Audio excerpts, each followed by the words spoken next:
Hey, what's going on, guys? It's me, Ian, from that one very mildly successful Instagram reel.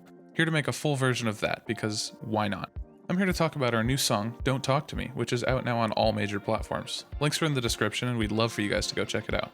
But what I'm here to do today is to break the song down for some of the more curious or producer-oriented among you. I'll spare you most of the grueling technical detail, but let me know if you want any of that in the future down in the comments. Anyways, let's just dive right into it.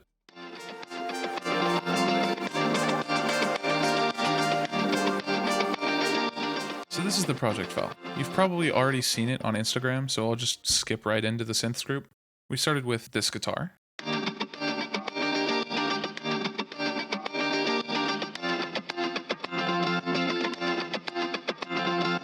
in the chorus part as well, I double tracked the guitars, which is when you duplicate the guitar and pan one side to the left and one side to the right.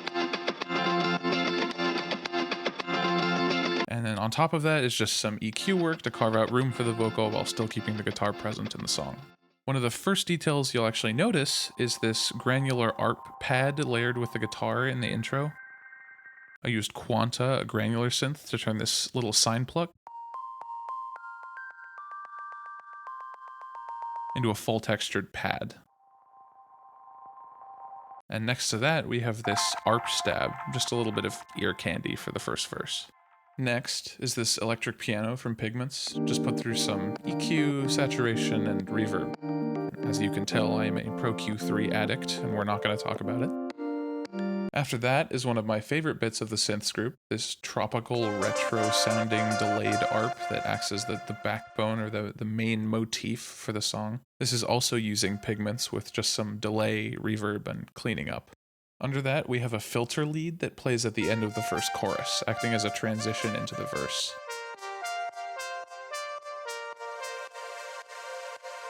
It also comes back later in the song near the end, with a lot more reverb this time, using shimmer to bring out this super big ambience.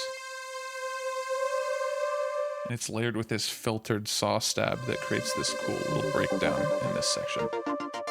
There are tons of other details, layering, and mixing that went into this group that I don't have time to cover here, but I hope you can get a general idea, and we're on to the basses. For our basses, I started with this pluck from Pigments, run through Trash 2, a bit of OTT, and then Thermal, and a lot of EQ for cleaning up. There's also an auto filter that gradually reveals the high end of the bass depending on which part of the song. That is then layered with this other sampled bass step that's run through Thermal, OTT, saturation, and a lot of other processing. For the chorus parts, that's layered with another, crunchier bass. This time I used the Argent compressor, which is basically OTT on crack. I fattened all that up with a meaty sub bass, which is also run through some saturation and EQ, as well as a mono utility preset to make sure it's not wide. And that's our whole bass group.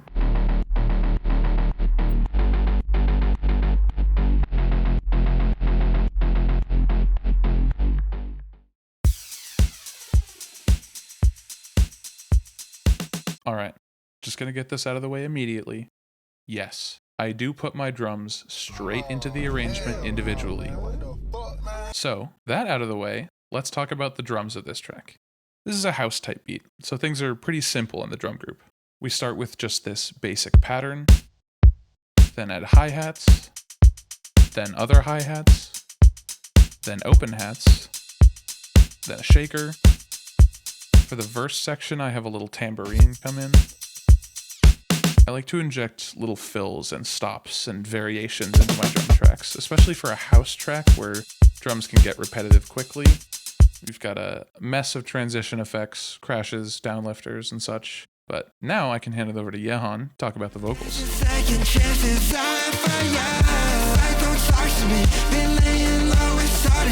Hi, my name's Jehan. I'm the vocalist and songwriter for Lilac Park. For some background information about the track, Lost Winters, aka Ian, basically sent me this beat back in June. I was basically just looking for like new types of genres to slide on, because I'm normally like making rock or alt pop.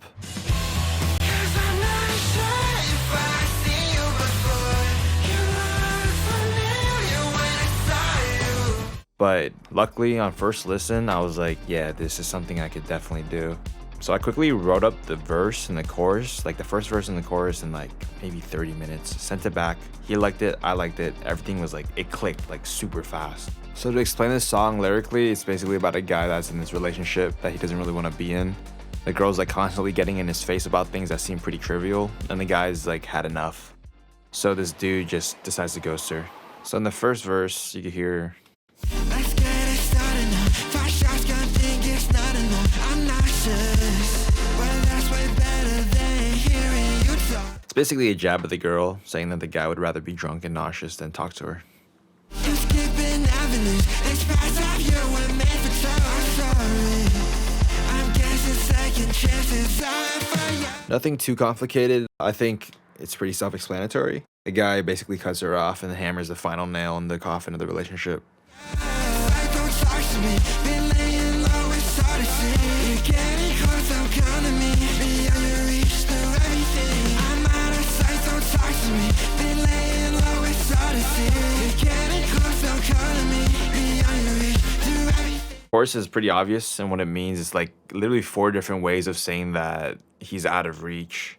Better off both all alone. That is crazy what we saw. 'Cause this was too straight from the start. You had it coming, don't fall apart. We're better off both all alone. We that is crazy what we saw. I'm tired of everything that we call love. And in the post-chorus, it centers in more on the idea that the guy and the girl like invested time into this relationship, but what they sowed is ultimately a result of how much effort they placed in it. Since the relationship was like built pretty rocky from the start, there wasn't much to see out of it. There is this particular bar saying like, oh, I'm tired of everything that we called love. I thought it was like a pretty impactful line in the song, and I'm pretty sure like the original version that I recorded was, dude, that shit was ass. I'm tired of everything that we call love. I re-recorded it and now it's way better than the original and way more impactful. And basically it's like a kind of like a little conclusion to the song. It's like a self-reflection of the end of the relationship. I'm tired of everything that we call love. Moving on to verse 2. What's wrong? Lie what you wanted was a love song. Trying to run my coattails, wishing for the best with me. If I'm silent, wait for long. Verse 2 basically goes into like the nitty-gritty, like what actually happened within the relationship and you know how everything started.